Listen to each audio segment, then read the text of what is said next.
Je suis aujourd'hui à bord du Hyundai Bayon, un petit SUV compact urbain hybride, concurrent du Peugeot 2008, Toyota Yaris Cross, Renault Captur, etc. Après avoir testé toutes les voitures que je vous ai citées, je veux tester aujourd'hui ce Hyundai Bayon qui sur le papier est super intéressant. Il y a pas mal de choses à voir dans cette voiture et on va voir que par rapport à ses concurrents, il propose de réels atouts. Pour commencer, on parlera directement du design. Oui, c'est un véhicule qui est franchement super sexy, super séduisant. Il se passe quelque chose clairement avec la voiture. Alors bien sûr les concurrents eux aussi sont super réussis maintenant. Toutes les voitures en tout cas de cette catégorie là sont super réussies. Mais Hyundai avec ce Bayon réalise vraiment un beau produit. On a une face avant qui est super moderne. On a des traits vraiment super réussis, que ce soit à l'avant, à l'arrière. Bon, à l'avant, on retrouve des traits caractéristiques des voitures actuelles, hein, c'est-à-dire les bandeaux de feu sur deux niveaux, avec une petite signature lumineuse sympa à l'avant. Voilà, les blocs optiques situés un petit peu plus bas. Toujours les traits caractéristiques aussi, que ce soit sur les côtés, avec une carrosserie Biton disponible, etc. Aujourd'hui, on a une belle couleur, c'est un beau rouge. À l'arrière de ce Hyundai Bayon, c'est là qu'il se passe aussi pas mal de choses. On retrouve aussi des caractéristiques d'aujourd'hui, c'est-à-dire les deux bandeaux de feu qui se relient donc par un bandeau central et des feux qui sont assez sympas et fait un petit peu boomerang. Et c'est vrai que c'est un comparatif assez intéressant à faire parce que j'ai dernièrement retesté le Toyota Yaris Cross. Et en fait, ces deux voitures ont des codes quasiment identiques. Elles ont la même longueur, exactement la même longueur, et elles ont la même largeur à 1 cm près. La hauteur par contre variera beaucoup.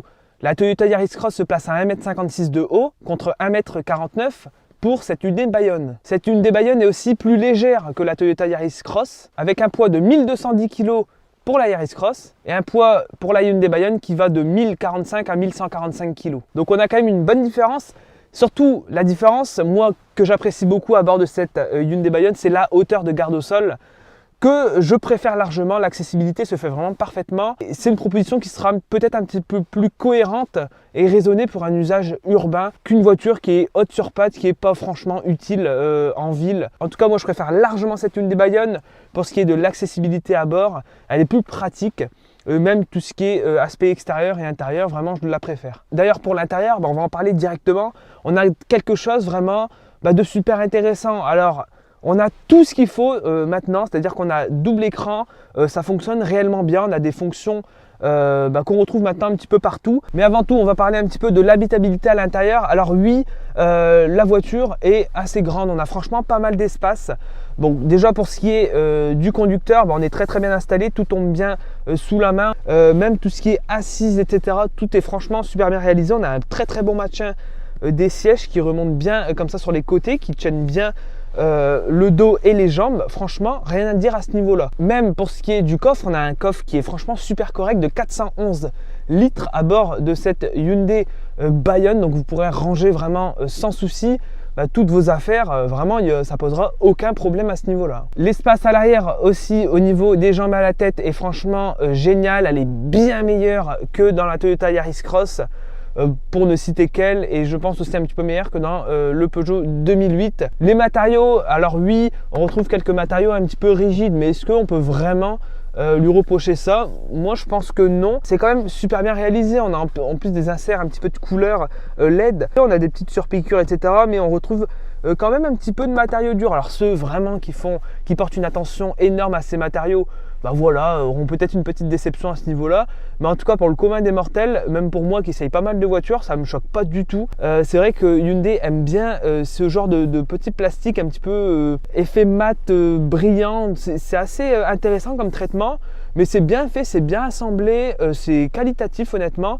Et c'est très bien agencé. Vous voyez même ici la petite boîte à gants et un petit peu les contreports, tout a été bien fait. Et pour reparler un petit peu donc des écrans, en face de moi j'ai l'écran d'info divertissement avec un affichage qui change en fonction des modes de conduite. On en a 3: éco, confort et sport. On retrouvera bien sûr tout ce qui est consommation, autonomie, contour, etc.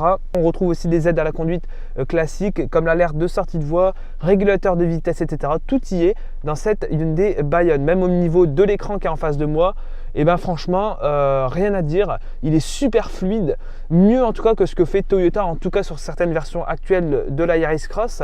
On a quelque chose de très fluide avec des graphismes intéressants. Ici on a un petit effet dark, donc on est clairement dans quelque chose de moderne et d'actuel. Alors voilà, pour continuer un petit peu sur le reste de la planche de bord, on retrouve une commande de climatisation qui reste manuelle dans la voiture. Ça franchement, c'est plutôt un point intéressant, comme ça on est habitué, ça ne dépayse pas. On retrouve un chargeur ici à induction et la commande de boîte. On retrouve un frein à main à l'ancienne classique, c'est assez étonnant d'ailleurs. Et ici sous la coudoir un petit rangement, tout ce qu'il y a de plus classique. À l'arrière on retrouvera un port USB-A, tout ce qu'il y a de plus classique. La Hyundai Bayon, il y a des choix qui ont été faits. Les choix ont été faits pour produire un véhicule qui est accessible. Et effectivement, cette voiture représente un petit peu l'entrée de gamme des SUV compacts chez Hyundai. Avec un prix qui commence à 17 850 € sur la première finition. Il y a 5 finitions, la dernière montant jusqu'à 27 600 €. À 27 600 €, vous avez vraiment un véhicule super bien équipé. Aujourd'hui, je suis dans une finition un petit peu intermédiaire, créative, qui sera certainement le top des ventes. C'est celle qui se vendra certainement le plus et qui propose vraiment quelque chose de super cohérent. Bon voilà, maintenant j'ai assez blablaté, on va passer un petit peu sur la route pour voir ce que ça donne et surtout comparer un petit peu à ses concurrentes. C'est parti!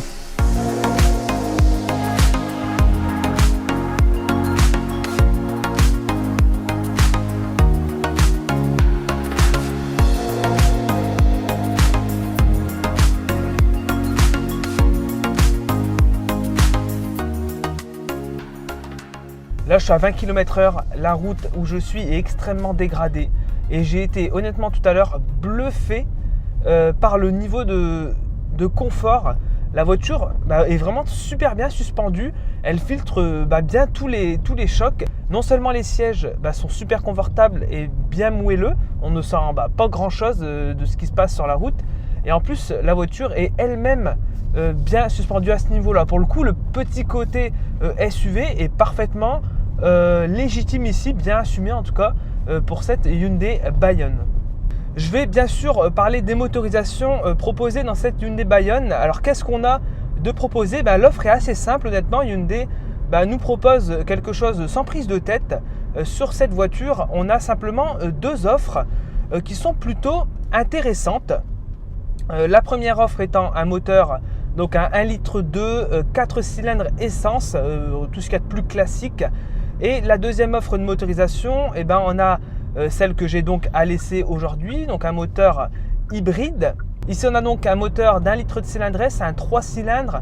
Il développe 100 chevaux, il est associé à un petit moteur électrique donc qui aide la voiture dans les phases d'accélération, en ville, etc. C'est assez intéressant et ce moteur même est décliné en deux sous-offres. Donc on a ce moteur ici en boîte automatique et on a aussi ce moteur proposé en boîte manuelle. La deuxième offre, c'est donc celle que j'ai aujourd'hui, c'est une boîte donc automatique et honnêtement elle se gère super bien. Point intéressant, c'est que cette boîte automatique permet aussi de passer les vitesses manuellement pour ceux qui aiment un petit peu retrouver une conduite manuelle. Deuxième point, c'est que cette boîte automatique n'intègre pas le mode break. Le mode break est directement intégré à la voiture. Il n'est pas réglable et il n'est malheureusement pas très puissant. Il a le mérite d'être là quand même, donc vous allez régénérer un petit peu d'énergie à la décélération, mais il n'est pas très marqué comme ce qu'on aurait pu voir chez d'autres concurrents. L'autre point, est-ce que cette boîte est agréable? Honnêtement, oui, franchement, elle est super agréable. Alors, on sent plus ce qui se passe que dans des véhicules concurrents, par exemple Renault Captur, où ça se fait de manière plus transparente. Ici, on sent plus les rapports. Il faut conduire vraiment de manière plus tranquille. Bien sûr, ce n'est pas un véhicule qui est typé sportif. On ne conduit pas dynamique. On peut, mais vous sentirez un petit peu plus les rapports passer. C'est pas du tout dérangeant. C'est très fluide. Il n'y a pas du tout d'à-coup ou autre. Mais vous voyez, on va tenter une petite reprise. Alors comme je vous disais, c'est pas censé conduire dynamique. Je vais peut-être me mettre en mode sport et accélérer directement.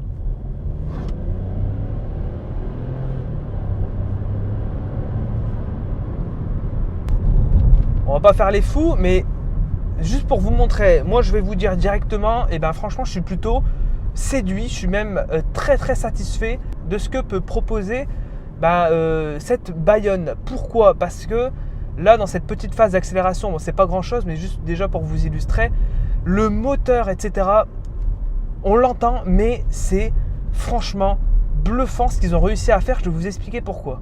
Parce que la plupart des hybrides que je teste ont le moteur qui gueule souvent. En phase d'accélération, etc., quand le moteur est en charge, quand on pousse le moteur à fond, et ben on l'entend. Le moteur crie énormément, ça monte rapidement dans les tours.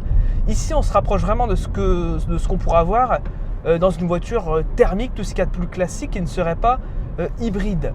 Et la sonorisation a été super bien travaillée, pas comme ce qu'on aurait pu voir chez Toyota, où c'est clairement négligé, où je ne sais pas trop ce qu'ils ont fait. Mais là, dans cette Bayonne, on a franchement quelque chose qui est beaucoup plus intéressant, beaucoup plus travaillé, beaucoup plus réfléchi, moins fait à la va-vite. On sent que ça a été travaillé, même que ce soit en termes de bruit d'air, etc. Pour ce qui est de la conso, par contre, certes, on sera peut-être un petit peu moins bon que ce que peuvent faire le reste de la concurrence. Ou ici, en WLTP, Hyundai nous annonce 5,3 litres de conso au 100. Ça pourra se faire, hein, mais certainement dans un environnement urbain où on va aller. D'ailleurs, juste après cette petite séquence conso, en tout cas ici pour ce qui est de la conso pour des routes ici à 80 km/h, je n'ai pas roulé de manière très tranquille, hein, je pousse un petit peu la voiture quand même. Et ben je suis en conso depuis tout à l'heure sur 35 km, je suis à 8,2 litres de conso. Et sur la moyenne un petit peu plus globale au 100 km, je suis à 7,5 litres de consommation. Voilà, donc j'ai un petit peu switché entre les modes. Donc voilà, c'est sûr que cette voiture, elle sera plus intéressante en termes de conso dans un environnement qui est plus urbanisé. Si vous faites plus de villes, et cette voiture sera certainement plus adaptée en termes de conso. Alors c'est parti pour la partie du coup environnement urbain. On va tester un petit peu comment la voiture se débrouille. Alors je suis toujours en mode donc éco, qui est donc le mode qui permettra de faire réduire au maximum les consos de la voiture. Alors c'est vrai que l'usage d'un frein régénératif aurait vraiment à rajouter quelque chose en plus dans la voiture. Là on doit vraiment utiliser bien le frein classique, j'ai envie de dire. Là on va être dans une zone 30, mais vous voyez qu'à basse vitesse, le confort il est top, hein. il est top. La voiture se fait discret. Alors la boîte de vitesse elle aussi, alors ce qui est bien c'est que tout se fait en direct, on voit directement à quel rapport on est. Là je suis en deuxième vitesse et c'est aussi en ville, comme je vous disais, que les consos baisseront directement. Et là je peux directement en témoigner, où on est déjà à 5,9 litres alors que je viens à peine d'arriver en ville. Donc voilà un petit peu pour conclure à bord de cette Bayonne. Bravo Hyundai de nous proposer un produit comme celui-ci. Pour avoir testé des voitures hybrides, je peux vous dire que c'est, je dirais que c'est même mon hybride préféré, mon hybride pur préféré bien sûr. Je remercie encore une fois Hyundai Satomère de me prêter cette voiture pour vous en faire l'essai. Un grand merci à eux, je mets tous les liens encore une fois dans la description si vous voulez visiter un petit peu leur site web, leur page Facebook, etc. Tout y est. Moi, je vous dis à la prochaine dans une prochaine vidéo. C'était Max BLD. Ciao!